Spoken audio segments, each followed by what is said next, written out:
Pai do Senhor, meus irmãos, sejam bem-vindos ao nosso devocional. Hoje é 18 de março, terça-feira. Deus te abençoe. Estamos lendo aqui João 4:24, Evangelho de João. Deus é espírito e é necessário que os seus adoradores o adorem em espírito e em verdade.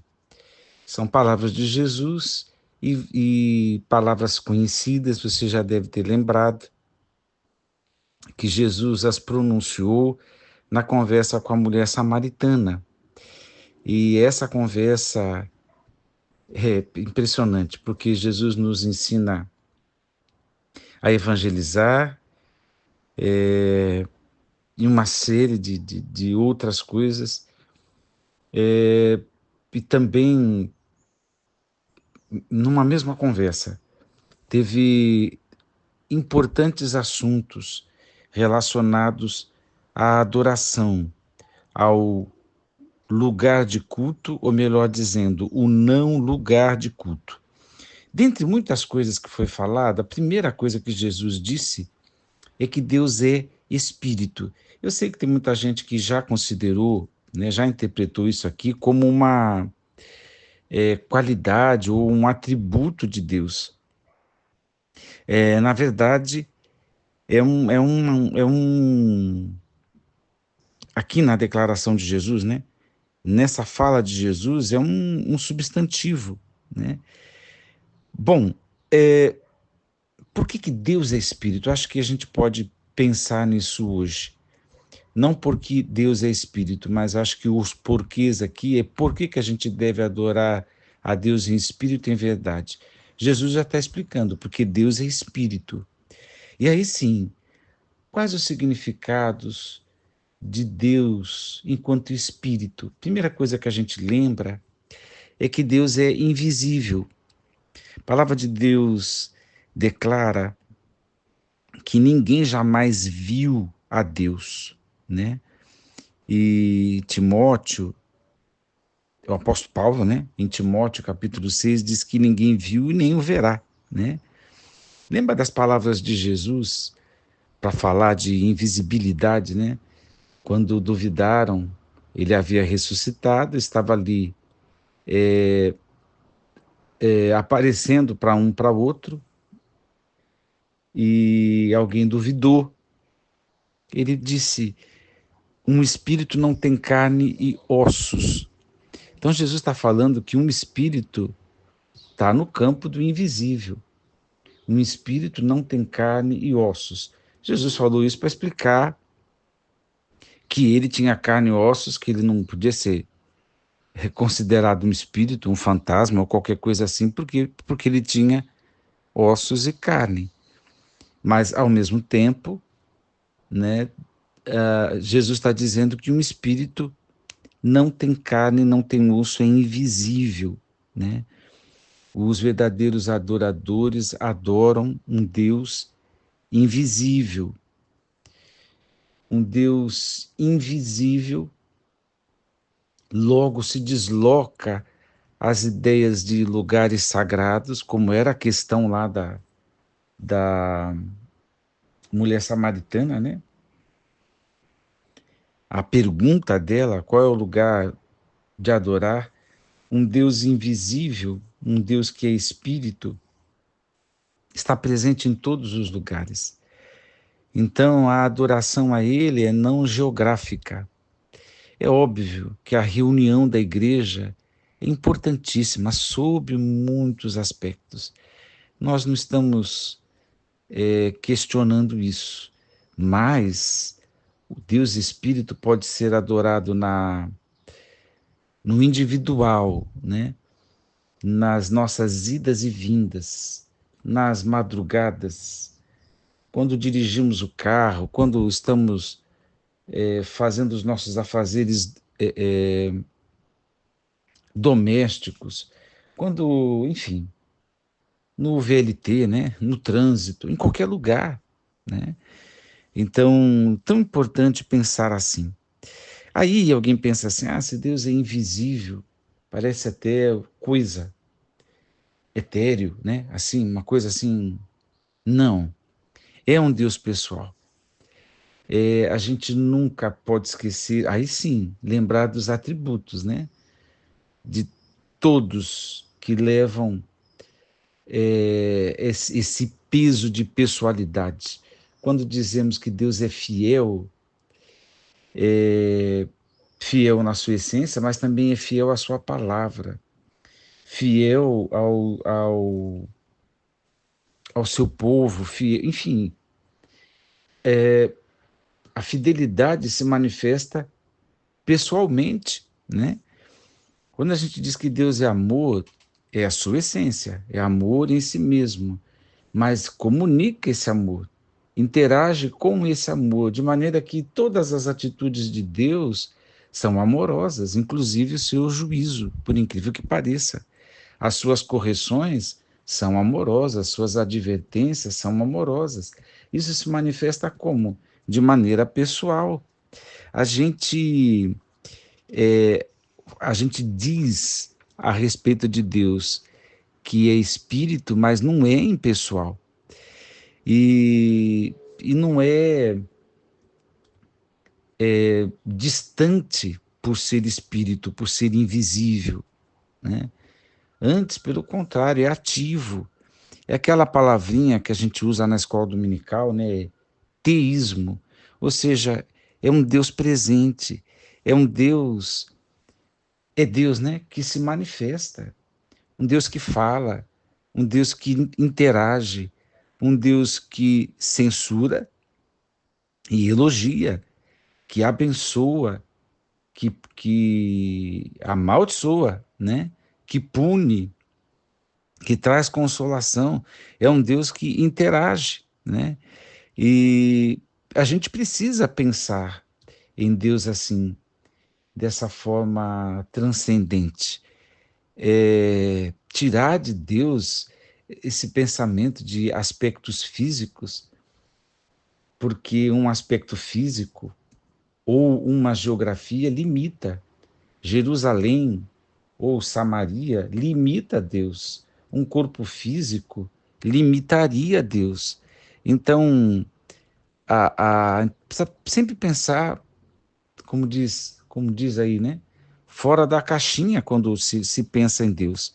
Então, transcender esses aspectos de lugar, como eu já disse, né? Samaria, Jerusalém, transcender o aspecto de alguém preso num corpo, não, né? Transcender as ideias e preocupações de aspectos físicos, de se Deus é homem, se Deus é mulher, são perguntas que pessoas fazem, mas tá para mais, né? Tá para além de tudo isso.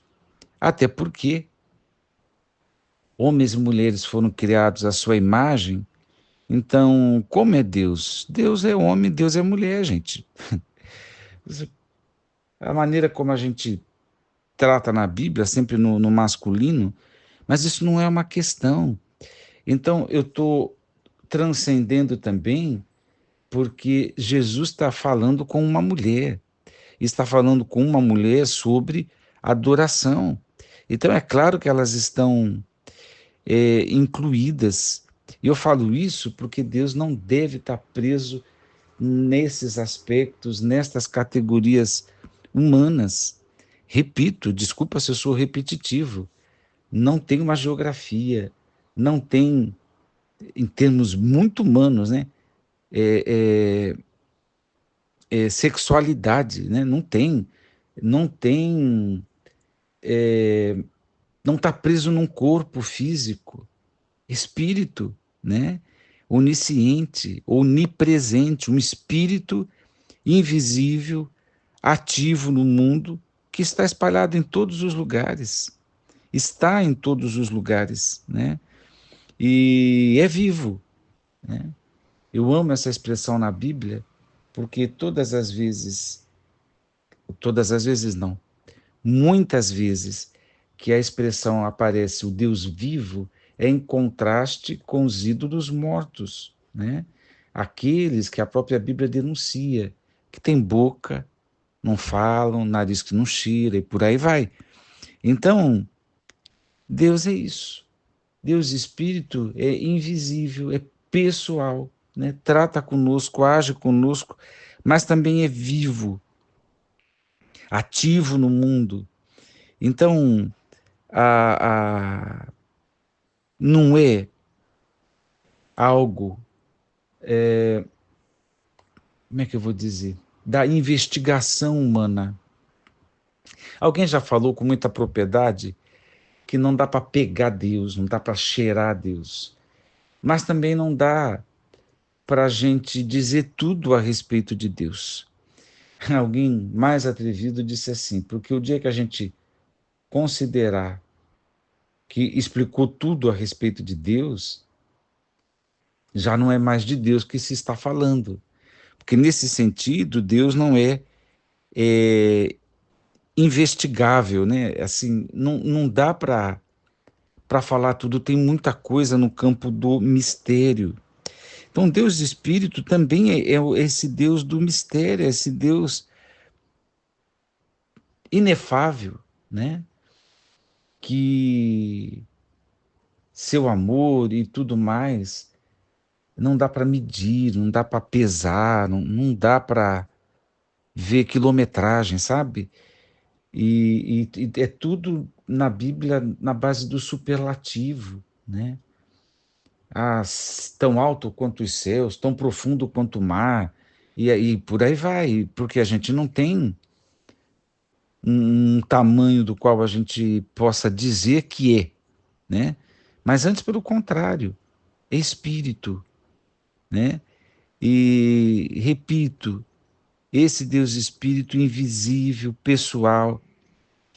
E quando a gente fala pessoal, eu acho que de tudo que eu falei, o que a gente mais deve pensar que Deus é pessoal no sentido de que ele pensa, de que ele sente como pessoa, ainda que não esteja num corpo físico, mas pensa, sente, deseja, trabalha, é ativo no mundo porque é pessoal, porque se importa, porque está no nosso meio, não está lá, né?